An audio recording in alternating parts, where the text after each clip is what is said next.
देशाचे पंतप्रधान नरेंद्र मोदी यांच्या नेतृत्वाखाली जीएसटी दर कमी केल्याबद्दल बेळगाव भाजपाकडून अभिनंदन दिलं जात आहे, असे माजी आमदार संजय पाटील यांनी सांगितले।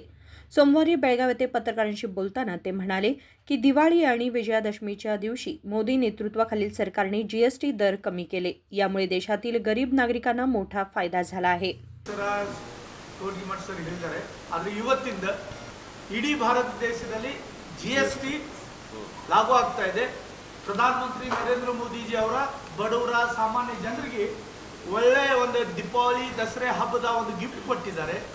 ಸಾಮಾನ್ಯ ಜನರಿಗೆ ಒಳ್ಳೆ ಆನಂದದ ಉತ್ಸವ ತರ ಒಂದು ವಾತಾವರಣ ನಿರ್ಮಾಣ ಮಾಡಿದ್ದಾರೆ। ಅದಕ್ಕೆ ನಾವು ಎಲ್ಲ ಬೆಳಗಾವಿ ಭಾರತೀಯ ಜನತಾ ಪಾರ್ಟಿ ನಾಯಕರ ನಮ್ಮ ದೇಶದ ಪ್ರಧಾನಿ ನರೇಂದ್ರ ಮೋದಿ ಅವರಿಗೆ ಅಭಿನಂದನೆ ಸಲ್ಲಿಸ್ತಾ ಇದ್ದೀವಿ।